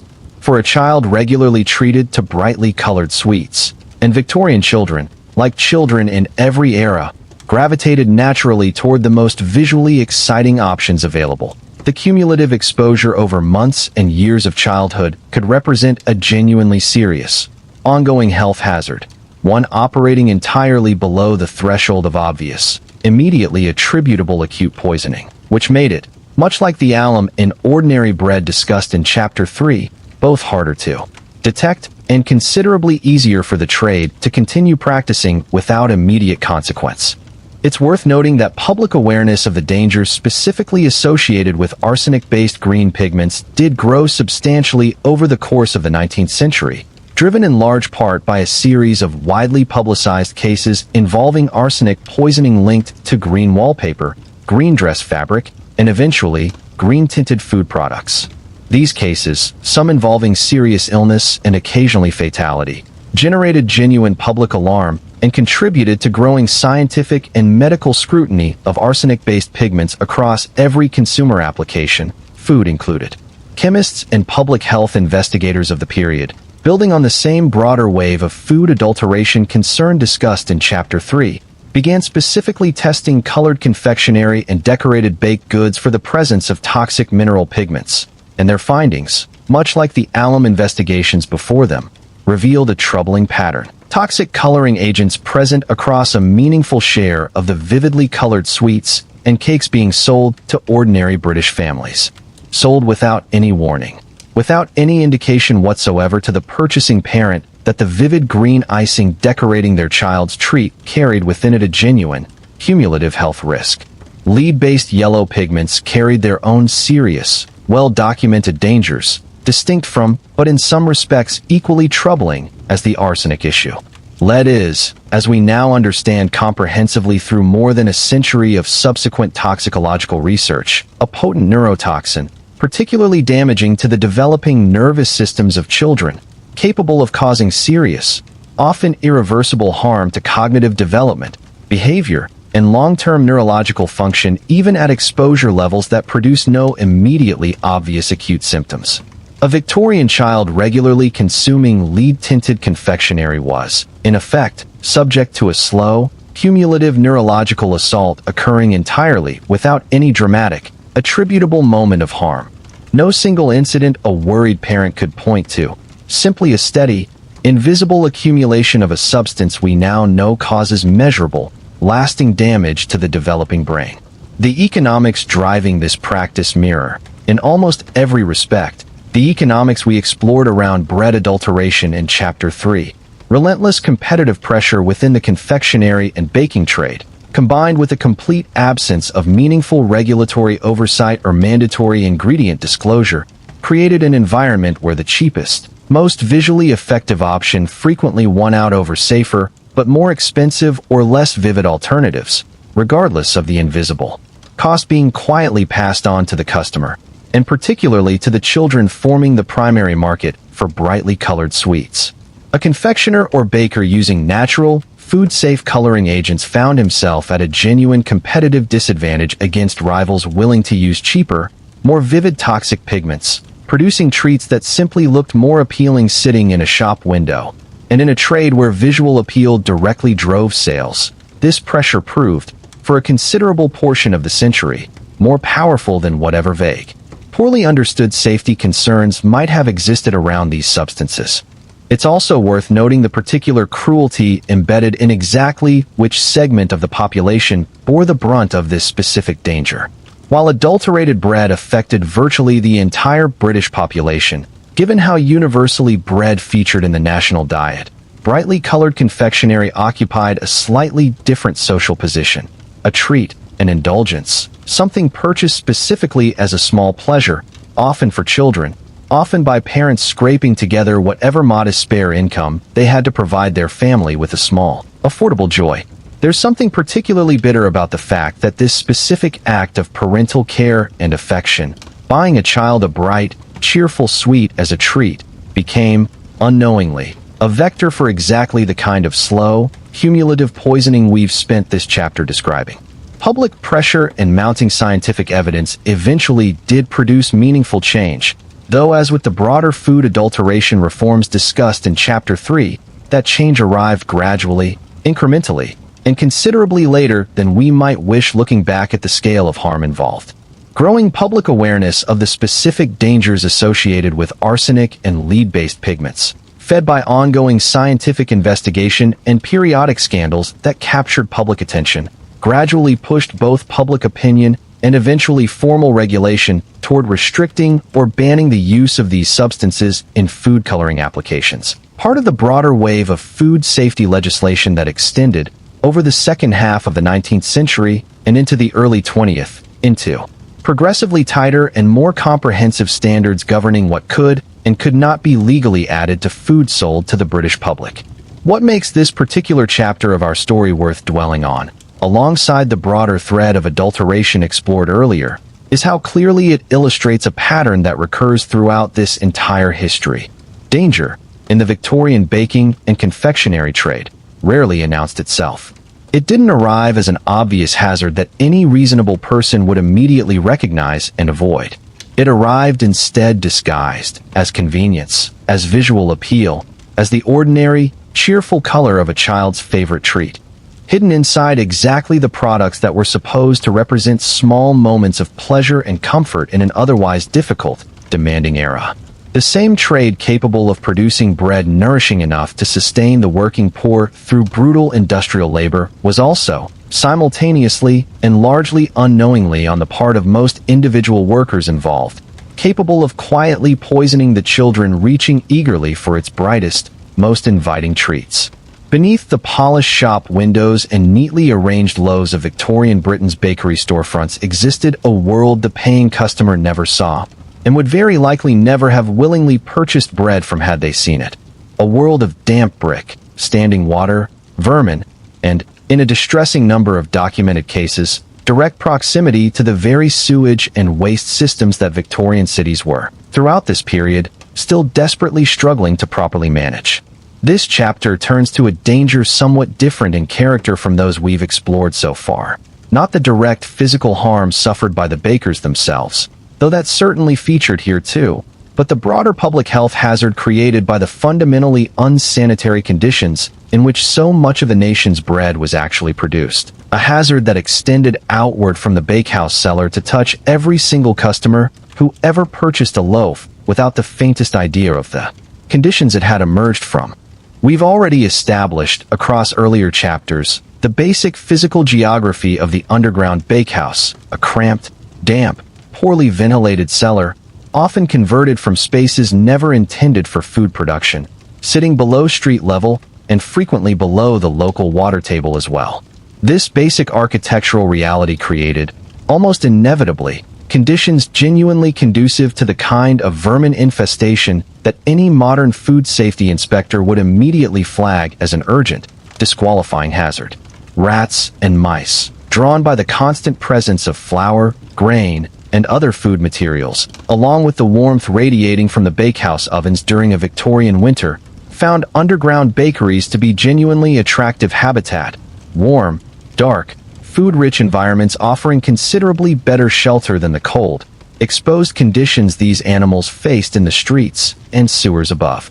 Period accounts and investigative reports touching on bakehouse conditions describe vermin infestation as a persistent, widely acknowledged problem across a significant portion of the trade, one that individual bakers, working with the limited pest control methods available to the era, struggled genuinely to manage even when they were motivated to try. Rats moving freely through storage areas where flour sacks and other ingredients were kept represented an obvious and serious contamination risk, capable of directly fouling food supplies through droppings, urine, and simple physical contact, while also potentially introducing disease organisms into an environment already compromised by poor ventilation and damp conditions. The presence of these animals also created secondary hazards worth noting: rat droppings and urine drying and becoming airborne alongside the flour dust already filling bakehouse air, adding yet another contaminant to the already compromised respiratory environment we explored in detail back in Chapter 2. Beyond vermin specifically, the broader sanitary conditions of many underground bakehouses raised serious concerns among the handful of public health investigators and physicians who took the time to actually document conditions in these spaces during the middle decades of the century. Damp, as we've discussed, was a near-universal feature of underground bakehouse cellars, seeping up through brick and stone from the surrounding earth regardless of how carefully individual proprietors attempted to seal their premises against it. This persistent dampness created ideal conditions not only for mold growth within stored flour, a contamination risk we touched on in Chapter 2's discussion of respiratory hazards, but also for the broader accumulation of general filth and unsanitary buildup that proper drainage, ventilation, and regular deep cleaning could have substantially mitigated, interventions that, given the general pattern established throughout this story, were rarely prioritized by proprietors operating on thin margins and facing constant competitive pressure to minimize costs wherever possible. Perhaps most alarming, from a modern public health perspective, was the proximity many underground bakehouses maintained to inadequate or failing sewage and drainage infrastructure. A genuinely serious concern given that Victorian Britain, for much of the century, struggled with sanitation and sewage management on a city-wide scale, a struggle that produced, among other consequences, repeated devastating outbreaks of cholera and other waterborne diseases across major British cities before. Comprehensive sewage reform, most famously in London following the efforts of engineers like Joseph Bazalgette in the wake of the Great Stink, finally began addressing the problem at genuine scale. Bakehouse cellars, situated below street level in older, densely packed urban districts, sometimes sat uncomfortably close to leaking drains, cesspits, or inadequately sealed sewage infrastructure, creating a genuine risk of contamination reaching the very space where the nation's bread was being produced. Period investigations occasionally documented specific instances of bakehouses located disturbingly close to sources of sewage contamination, findings that, when publicized, contributed meaningfully to the broader wave of public concern about food safety and sanitation that characterized the middle and later decades of the Victorian era. It's worth pausing here to consider the particular, almost paradoxical cruelty of this specific danger, layered atop everything else we've explored across this story. Bread, as established repeatedly throughout this narrative, functioned as the single most essential food item for the vast majority of Victorian Britain's working population. The meal that stood between countless families and genuine hunger, consumed daily, sometimes at every meal, by people with essentially no alternative and no meaningful ability to verify, investigate, or influence the conditions under which their food was actually produced. A wealthy Victorian family, purchasing bread from a well-established, reputable bakery, might reasonably expect somewhat better conditions than the cheapest, most marginal bakehouse operations serving the poorest neighborhoods, though even this assumption, as period investigations occasionally revealed, wasn't always reliable, since reputation and shopfront presentation didn't necessarily correlate cleanly with actual conditions in the cellar below. But for the working poor, purchasing bread from whatever bakery happened to be closest, cheapest, and most convenient to their daily lives, there was essentially no meaningful mechanism by which they could assess, influence, or protect themselves against unsanitary production conditions. They bought what was available, trusted what they had no real ability to verify, and ate it, day after day, meal after meal. The workers themselves, of course, bore a particularly direct and immediate version of this hazard, spending 16-hour shifts, night after night, in exactly the damp, vermin-prone, poorly sanitized environment we've been describing, an environment that, beyond the specific dangers of dust, heat, fire, and exhaustion already covered across previous chapters. Public awareness of these specific sanitary conditions grew gradually over the course of the century, driven partly by the broader public health reform movement that swept across Victorian Britain in response to devastating cholera outbreaks and mounting scientific understanding of germ theory and disease transmission, and partly by specific investigative efforts focused directly on the baking trade itself, often conducted alongside the food adulteration investigations discussed in Chapter 3, since concerns about what was deliberately added to bread and concerns about the unsanitary conditions bread was actually produced with intended, quite reasonably, to travel together in the public imagination and in the reports of the physicians and journalists documenting these issues. This growing awareness contributed, over time, to increasing pressure for meaningful sanitary regulation of food production spaces generally, and bakehouses specifically, pressure that would eventually feed into the broader legislative reform movement we'll examine in detail in Chapter 9, alongside the campaign to address night work, dust exposure, and the other occupational hazards explored throughout this story.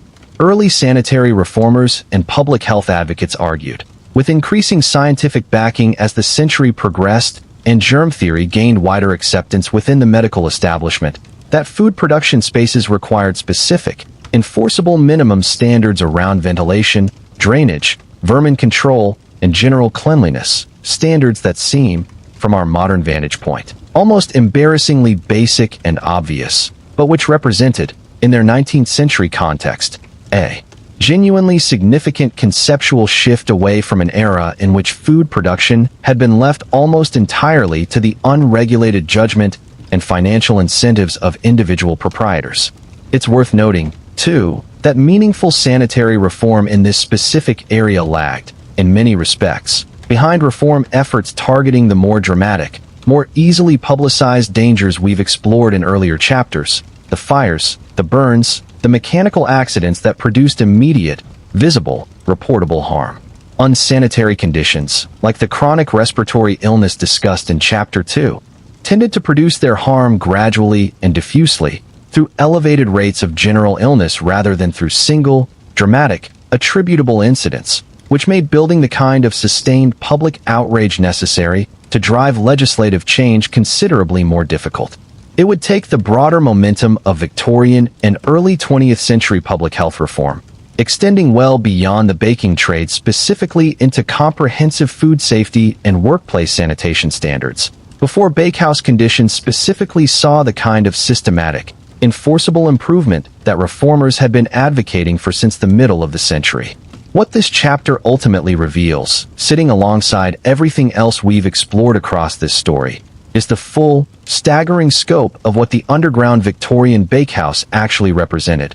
Not simply a workplace with a few unfortunate occupational hazards, but an environment that managed to combine, in a single cramped space, nearly every category of danger a 19th century worker could plausibly face. Physical injury from fire and machinery, chronic respiratory harm from dust, laden air, the broader public health risk of unsanitary food production, and, as we explored in Chapter 3, the deliberate chemical adulteration of the product itself. Few trades in Victorian Britain concentrated quite so many distinct, serious hazards into quite so small and quite so invisible a space. Invisible, that is, to everyone except the men who spent their working lives inside it, breathing its air, absorbing its damp, and sharing its cramped darkness with the rats in the walls. Walk into almost any historical account of the Victorian baking trade, and you'll find it populated almost entirely by men, master bakers, journeymen, apprentices, all referred to with the assumption of male identity so consistent that it's easy to come away believing women simply weren't part of this world at all. This assumption is wrong, and the reasons behind it reveal something important not just about the baking trade specifically, but about the much broader, systematic way Victorian society rendered enormous quantities of female labor essentially invisible, unrecorded, and uncompensated.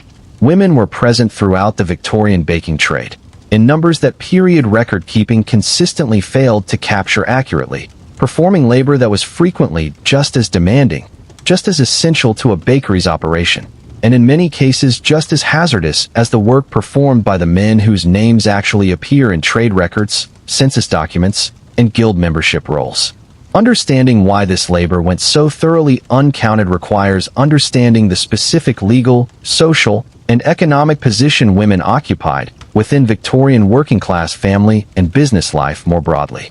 The most common way women entered the baking trade was through marriage, as the wives of master bakers or journeymen, working alongside their husbands in businesses that were, in a great many cases, functionally family operations even though only the husband's name appeared on any official trade documentation, guild membership, or business licensing. A baker's wife frequently handled an enormous range of essential tasks that kept the business running, managing the shop front and dealing directly with customers, handling the bakery's accounts and financial record-keeping, assisting with lighter aspects of production during particularly busy periods, and very often taking on the additional, unpaid labor of managing the household, raising children, and providing whatever domestic support allowed her husband to sustain the punishing 16-hour night shifts we explored in Chapter 4. This arrangement placed Victorian bakers' wives in a genuinely difficult position that period social and legal structures did almost nothing to formally recognize or protect. Her labor was, in every practical sense, essential to the business's survival.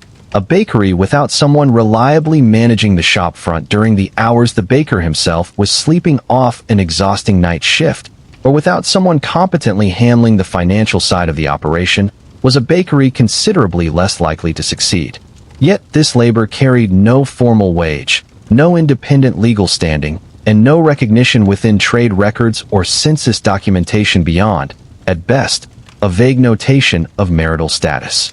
Under the legal framework governing married women's property and earnings for much of the Victorian period, a framework that began shifting only gradually, through legislation like the Married Women's Property Acts passed in the later decades of the century, a wife's earnings and labor were, in a very real legal sense, subsumed entirely into her husband's identity and property, meaning that even when her contribution to a bakery's success was substantial and unmistakable to anyone actually observing the business's daily operation, it simply didn't exist as a distinct, recognized category within the formal economic and legal record. Beyond wives working alongside husbands, a considerable number of women and girls worked as hired labor within the baking trade, though again in roles and numbers that period record-keeping tended to significantly undercount and undervalue compared to their male counterparts. Young women and girls, often from the same desperately poor backgrounds that produced the male apprentices discussed in Chapter 4, found employment in bakeries performing tasks considered, by the gendered labor conventions of the era, appropriately feminine. Shop assistants, basic food preparation tasks that fell short of the core bread baking process itself, cleaning, and general domestic adjacent labor that supported the bakery's operation without technically qualifying the worker for the formal apprenticeship structure, guild recognition, or eventual journeyman status available, at least in principle, to male apprentices. This exclusion from formal apprenticeship and guild structures carried real, lasting economic consequences for women working in the trade. A male apprentice, however brutal his years of training, emerged from that indenture with a recognized trade qualification, the theoretical possibility of eventual advancement to journeyman and master baker status, and membership, at least nominally, in whatever trade organizations existed to represent baking industry workers' collective interests. A young woman performing genuinely comparable labor within the same bakery had access to none of this formal structure or recognition, regardless of how essential her actual daily contribution to the business's operation might have been. She could work for years, developing genuine skill and expertise in various aspects of bakery operation, and still find herself with no formal qualification, no clear path toward independent economic advancement within the trade, and wages, when she was paid wages at all, distinct from simply informal household support in exchange for labor, that period records consistently show sitting well below what male workers in even loosely comparable roles received. The specific health and safety hazards we've explored throughout this story, the flour dust and chronic respiratory illness discussed in Chapter 2, the burns and mechanical injuries discussed in Chapter 5, the unsanitary conditions discussed in Chapter 7, affected women working in and around Victorian bakehouses just as they affected the male workers whose experiences dominate the historical record. A woman spending long hours in a bakery shopfront directly connected to an underground cellar or periodically assisting with production tasks during busy periods, breathed the same contaminated air, faced exposure to the same adulterated ingredients, and worked within the same fundamentally unsanitary environment as her male counterparts. Yet because her labor was so systematically undercounted and underdocumented in official trade records, the specific occupational health impact on women working in and around the baking trade received essentially none of the, already quite limited, investigative attention that male bakers' occupational health received during the period. Meaning we possess today an even less complete picture of exactly how this trade's considerable hazards affected the women who worked within it. There's a further, particularly troubling dimension to this story worth examining directly.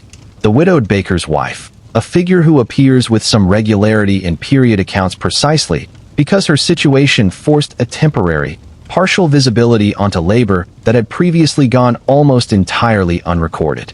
When a master baker died, and given everything we've explored across this story regarding the trade's occupational hazards, this happened with some regularity, and often relatively young, given the cumulative toll of respiratory illness, burns, mechanical accidents, and general physical exhaustion the trade inflicted on its practitioners. His widow frequently found herself, out of sheer economic necessity, taking over direct operation of the family bakery, sometimes for the first time. Formally recognized, at least locally, as the actual proprietor of a business she had, in many cases, effectively co-managed alongside her husband for years or decades already, without ever receiving formal recognition for that role while he was alive.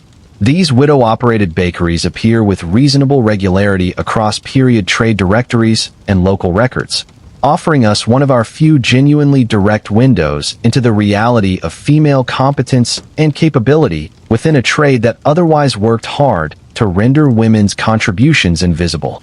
A widow taking over her late husband's bakery frequently demonstrated, through sheer practical necessity, a level of operational knowledge, financial competence, and trade skill that reveals just how substantially and consistently women had actually been contributing to these businesses all along. Contributions that simply hadn't been formally acknowledged or recorded until her husband's death forced the business's continued survival to depend visibly and directly on her own individual capability. Yet even this partial, circumstance-forced visibility carried real limits and real vulnerability. Widowed women operating bakeries frequently faced significant additional obstacles that their male counterparts simply didn't encounter. Difficulty securing the kind of trade credit and supplier relationships that male proprietors could access more easily. Social and professional skepticism about a woman's capability to genuinely manage a demanding trade business independently. And, in some documented cases, direct efforts by male competitors or trade organizations to exploit a widow's more vulnerable market position. The path for a woman to achieve even this limited, circumstance-driven recognition within the trade ran directly through personal tragedy, and even then offered no guarantee of the kind of formal, lasting economic security and trade standing that male bakers, whatever the genuine hardships of their own working lives, could at least theoretically access through the established apprenticeship and guild system. The broader significance of this chapter within our larger story lies in what it reveals about the systematic pattern of invisibility running throughout this entire history. We've spent this story exploring, in considerable detail, the very real, very serious dangers faced by Victorian bakers. Dangers that historical record-keeping, however imperfect, at least partially documented and preserved, allowing us, more than a century later, to reconstruct a reasonably detailed picture of what this trade actually cost the men who practiced it. The women working alongside those men, performing genuinely essential, often genuinely hazardous labor within the exact same bakehouses and shop fronts, left behind a historical record so much thinner, so much less systematically documented, that reconstructing the full scope of their experience requires reading carefully between the lines of records that were never designed to capture their contribution in the first place. This isn't a footnote to the story of the Victorian baker. It's a essential part of it. A reminder that the danger, the exhaustion, and the quiet, unrecognized labor sustaining this trade extended well beyond the men whose names happen to survive most clearly in the historical record, into the lives of wives, daughters, and hired girls whose work kept these bakeries running, whose exposure to exactly the same hazards we've spent this entire story documenting went almost entirely unrecorded, and whose story deserves to be told, even now, even partially, even through the frustrating gaps and silences of a historical record that was never designed to remember them properly in the first place. Change, when it finally came to the Victorian baking trade, did not arrive suddenly, and it did not arrive as a gift bestowed generously from above by a sympathetic government suddenly moved to action.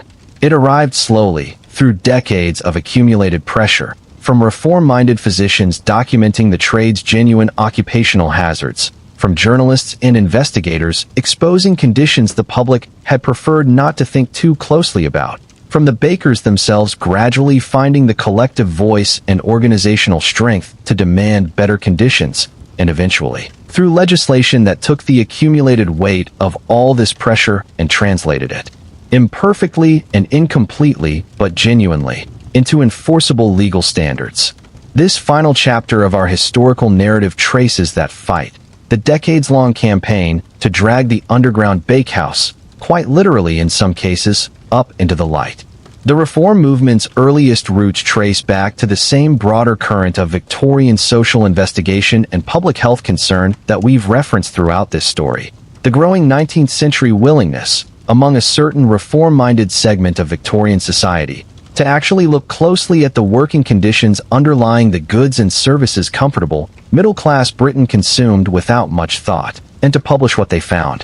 Physicians examining occupational health patterns across various trades, journalists conducting investigative work into working-class living and labor conditions, and government-appointed commissions tasked with examining specific industries all contributed, over the middle decades of the century, to an accumulating body of documented evidence establishing, with increasing specificity and scientific credibility, exactly what conditions inside Victorian bakehouses actually looked like, and exactly what those conditions were doing to the health of the men working within them.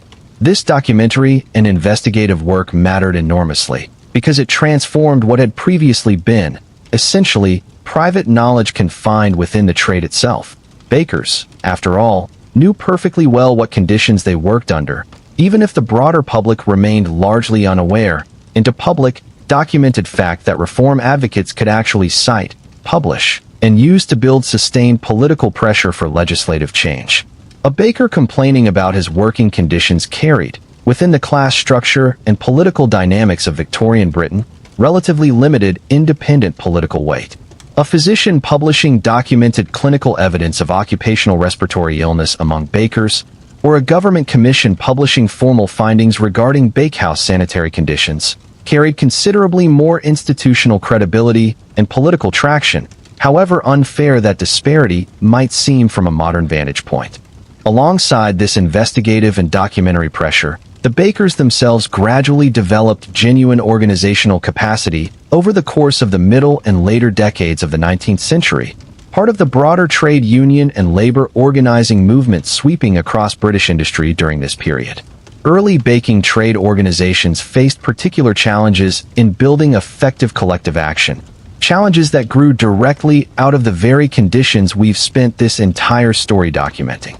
The night shift schedule discussed extensively in Chapter 4 made it genuinely difficult for bakers to participate in the kind of organizing meetings, collective actions, and sustained political engagement that effective trade unionism required. A worker who spent virtually every waking hour either working or attempting to recover sufficient rest to survive the next shift had, quite simply, limited time and energy remaining for union organizing, no matter how strongly he might have supported. The underlying cause: the isolated, small-scale structure of many individual bakeries, often employing only a handful of workers each, further complicated organizing efforts, since building genuine collective bargaining power required coordinating across a large number of small, dispersed workplaces rather than organizing within a smaller number of large-scale industrial operations. the kind of setting where trade unionism had achieved some of its earliest and most significant successes elsewhere in British industry. Despite these very real obstacles, baking trade organizations did gradually develop meaningful organizational capacity over the second half of the 19th century, and when they did, the priorities they articulated consistently centered on the specific hazards this story has documented in detail. Reducing or eliminating night work sat consistently near the top of the trade's collective grievances, reflecting just how thoroughly the inverted, sleep-destroying schedule discussed in Chapter 4 was recognized by the men actually living through it, as perhaps the single most damaging feature of their working lives. Alongside night work, organized bakers consistently advocated for improved ventilation and sanitary standards within bakehouses, directly addressing the dust exposure and unsanitary conditions explored in Chapters 2 and 7, and for basic safety improvements around ovens and increasingly common mechanical equipment, addressing the burn and mechanical injury hazards explored in Chapter 5. This combination of documented investigative evidence and growing organized labor pressure gradually began translating into actual legislative action over the middle and later decades of the century, though, consistent with the broader pattern of Victorian social reform legislation, that action tended to arrive incrementally, through a series of successive acts and amendments rather than a single comprehensive reform, and frequently faced significant practical challenges around enforcement. Even after formal passage into law, early legislative efforts specifically targeting bakehouse conditions began establishing, for the first time, formal legal standards around issues like minimum ceiling heights, ventilation requirements, and basic sanitary conditions for spaces used in bread production, codifying, in law, standards that reform advocates and investigating physicians had been informally recommending for years based on the accumulated evidence of occupational harm documented throughout this trade. The Bakehouse Regulation Act, passed in the early 1860s, represented a particularly significant milestone in this legislative reform process, establishing some of the first meaningful, enforceable legal standards specifically targeting the conditions we've explored throughout this story. This legislation began addressing, directly, issues around bakehouse construction and sanitary conditions, moving the question of underground bakehouse safety from the realm of informal trade custom and individual proprietor discretion into the realm of enforceable legal minimum standard, a genuinely significant shift, even though, as with much Victorian regulatory legislation, actual enforcement mechanisms and inspection capacity often lag considerably behind the formal legal standards being established on paper. The specific issue of night work and the broader question of maximum working hours within the baking trade proved to be one of the most persistently contested and slowest resolving threads within this broader reform movement, reflecting the deep structural, economic, and consumer expectation-driven roots of the practice that we explored in detail back in Chapter 4. Reform advocates faced sustained resistance, not simply from bakery proprietors reluctant to restructure their operations and potentially sacrifice the freshness advantage of warm morning bread, but from a broader customer base whose expectations around fresh, warm bread at breakfast had, over generations, become genuinely deeply entrenched. Shifting this expectation required not simply legislative action, but a genuine, gradual shift in broader public consumer habits and assumptions, a process that inevitably moved more slowly than the passage of formal legal standards around issues like ventilation and sanitary conditions, which required primarily proprietor compliance rather than broader shifts in customer behavior and expectation. Nonetheless, sustained advocacy from organized baking trade workers, combined with mounting medical and public health evidence regarding the genuine harm inflicted by night shift baking schedules, gradually built enough political and public pressure to eventually produce meaningful legislative restriction on night baking work, achieved through a combination of formal legislative action and gradually shifting industry practice over the final decades of the 19th century and into the early 20th. This victory, when it finally arrived, represented the culmination of decades of accumulated advocacy, documentation, and organizing effort, a genuinely significant achievement, even though it arrived, as so much of this reform story did, considerably later than the accumulated evidence of harm might have justified, after generations of bakers had already lived, worked, and in many documented cases died under exactly the conditions this legislation was finally addressing. The broader food adulteration concerns explored in chapters 3 and 6 followed a somewhat parallel legislative trajectory, with early food adulteration acts passed in the middle decades of the century gradually strengthened and refined through subsequent legislation as enforcement mechanisms improved, scientific testing methods became more sophisticated and reliable, and mounting public evidence continued demonstrating the genuine scale of adulteration practices across the food trade. Generally, bread and confectionery very much included. These legislative efforts, combined with the broader public health and sanitary reform movement sweeping across Victorian Britain in response to devastating outbreaks of waterborne disease and mounting scientific acceptance of germ theory, gradually established the basic regulatory framework and enforcement infrastructure that modern food safety standards, however much further refined and expanded over the subsequent century, ultimately trace their origins directly back to.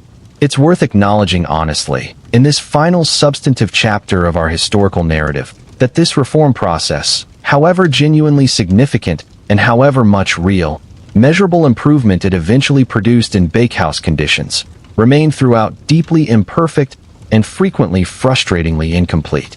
Enforcement of even formally established legal standards frequently lagged well behind the letter of the law itself, hampered by limited government inspection resources, inconsistent local implementation, and the ongoing economic pressure facing bakery proprietors that had, from the very beginning of this story, driven so much of the trade's worst practices in the first place.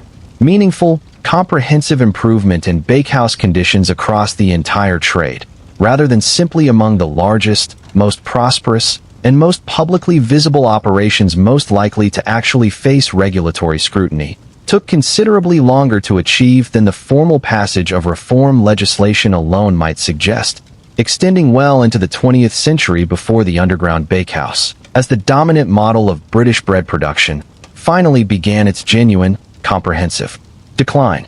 But decline it eventually did, and the specific reforms this chapter has traced, improved ventilation and sanitary standards, restrictions on the most extreme night work scheduling, tightening food safety and anti-adulteration standards, and gradually improving basic safety standards around ovens and mechanical equipment, collectively represent a genuine, hard-won victory, achieved not through any single dramatic moment of change, but through decades of accumulated documentation, advocacy, and organizing by reformers, physicians, journalists, and, centrally, by the bakers themselves, finally finding enough collective voice and political traction to demand, and eventually achieve, meaningfully safer conditions within a trade that had, for the better part of a century, quietly extracted a devastating human cost from the men and women who kept the nation fed. Every time you pull a loaf of bread from a supermarket shelf today, glance briefly at its ingredient label and set it down in your shopping basket without a second thought. You are experiencing the quiet, largely invisible legacy of everything we've explored across this story. A legacy built, brick by brick and reform by reform, on the backs of Victorian bakers whose suffering, documented across the preceding chapters, ultimately reshaped not just their own trade, but the entire modern relationship between consumers, workers, and the food supply chain connecting them. This final chapter steps back from the specific historical narrative we've traced across the previous 9 chapters to ask a broader, more reflective question. What did all of this actually accomplish? What, precisely, do we owe to the generations of exhausted, dust-choked, burn-scarred bakers who worked, suffered, and in a great many documented cases died within the underground bakehouses of Victorian Britain? The answer, it turns out, extends considerably further into our own modern world than most of us ever pause to consider. Start with the most direct, most obvious legacy, modern food safety regulation itself. Every food safety standard we now take entirely for granted. Mandatory ingredient labeling, restrictions on what substances can and cannot legally be added to food products, regular sanitary inspection of food production facilities, formal legal accountability for producers who knowingly sell adulterated or contaminated products, traces its conceptual and legislative origins directly back to exactly the kind of reform movement we explored in Chapter 9, a movement that grew, in very substantial part, directly out of the specific scandals and documented harms surrounding Victorian bread adulteration and confectionery poisoning explored in chapters 3 and 6.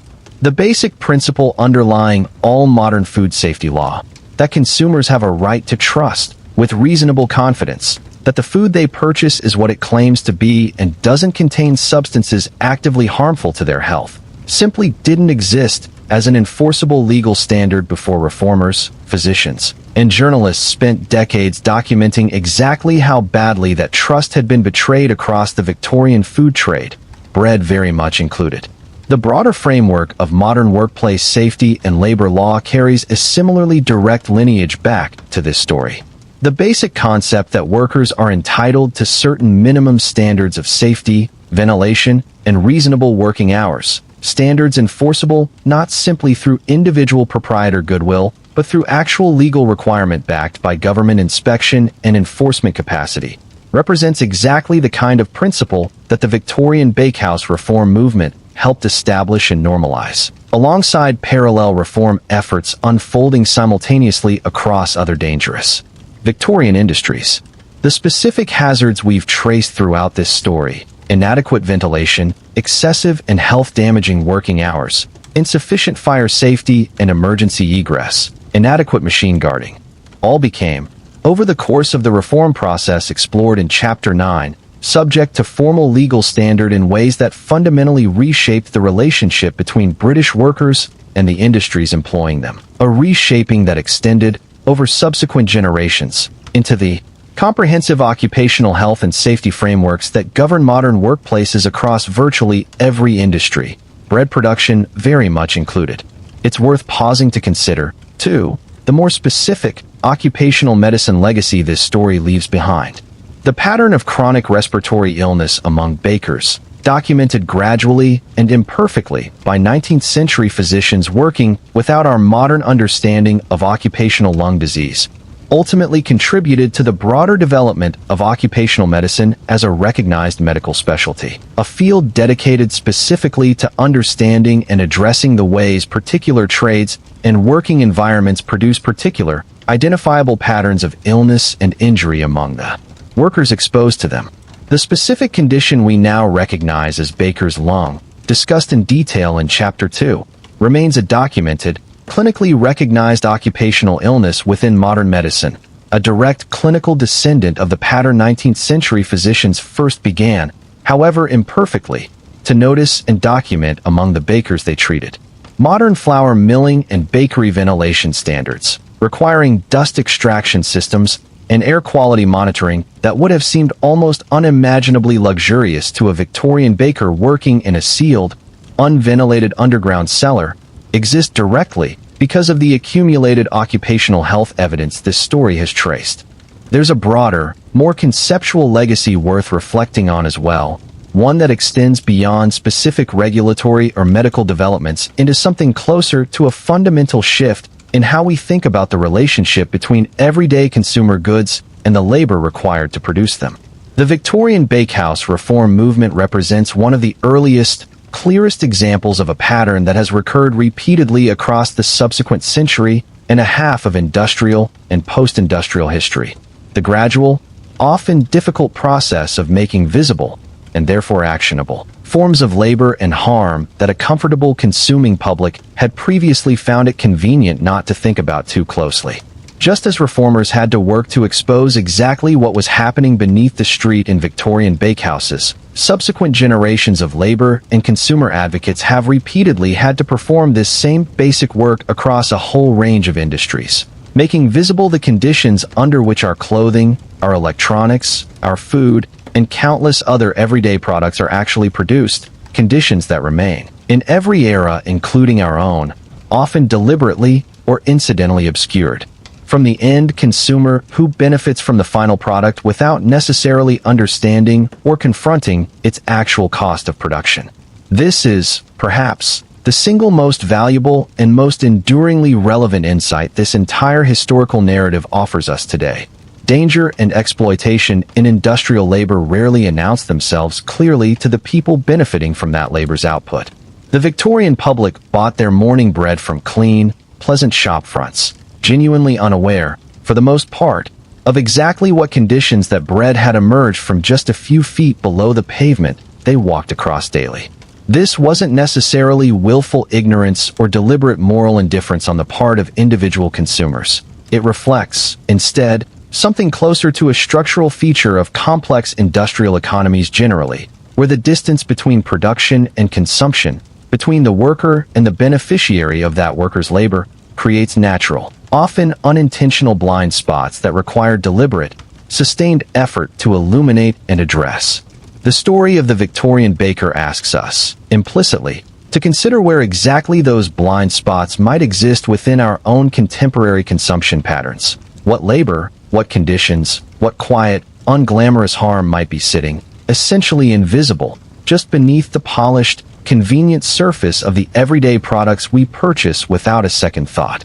It's worth closing, too, on a note of genuine, hard-won progress, because for all the sobering, difficult material this story has covered across its 10 chapters, the actual trajectory it traces is ultimately one of meaningful improvement, achieved through sustained human effort against genuine institutional and economic resistance. The underground bakehouse, with its brutal 16-hour night shifts, its unventilated dust-choked air, its adulterated ingredients and toxic confectionery coloring, its cramped single-exit fire hazard, and its systematically uncounted female labor force, no longer exists as the dominant model of bread production anywhere in the developed world. Modern bakeries, whatever imperfections and challenges they may still carry, operate under enforceable safety standards, sanitary regulations, and labor protections that would have seemed, to a Victorian journeyman baker working an exhausted 18th hour of his shift in a sealed, unventilated cellar, almost impossibly luxurious. That transformation didn't happen automatically, and it certainly didn't happen quickly. It happened because physicians documented what they found, because journalists published what they discovered, because bakers, despite every structural obstacle working against their ability to organize, eventually found the collective voice to demand something better, and because, gradually, a reading public willing to actually look closely at the uncomfortable reality beneath their own breakfast table found that discomfort sufficient to demand genuine, lasting change. The next time you walk past a bakery, and that warm, familiar smell of fresh bread drifts out to meet you on the street, take just a moment to consider everything that smell represents today compared to what it represented a century and a half ago. Consider the ventilation systems, the labor protections, the food safety inspections, and the entire invisible regulatory and medical infrastructure now standing quietly behind that simple, comforting, everyday scent. Infrastructure that exists specifically because generations of Victorian bakers suffered, organized, and eventually won a fight most of us never learned about in school. That is the story worth remembering, not simply as a grim historical curiosity, but as a genuine reminder of how much quiet, unglamorous struggle sits behind even the most ordinary comforts of modern life. And a reminder, too, of exactly how that kind of struggle actually produces change, slowly, incrementally, through documentation, organizing, and a public willing, eventually, to look closely enough at an uncomfortable truth to finally, genuinely, do something about it. If this story of hidden struggle and hard-won progress resonated with you, subscribe to the Sleepy Archive for more deep, calming journeys into the forgotten corners of history, the past, told slowly, one story at a time. And so the ovens finally go quiet, the flour settles, and the long night of the Victorian bakehouse comes to its end. What we've walked through together tonight was never really about bread. It was about the invisible costs stitched into something as ordinary as a warm loaf on a breakfast table, the lungs that gave out too soon, the children who never should have been apprentices, the poison hidden in bright, cheerful colors, and the quiet, uncounted women who kept it all running. It was about how long it can take for suffering to become visible, and how much slower still for that visibility to become change. But change did come, and somewhere in that slow, patient arc from darkness to daylight, there's a kind of comfort worth carrying with you as you drift off tonight. A reminder that even the quietest struggles, tended long enough, can reshape the world for the better. Rest now. Let the story settle, the way dough settles in the dark, quietly becoming something gentler by morning. Thank you for spending this time with the Sleepy Archive. Sleep well, sleep deeply, and I'll see you in the next story. Good night.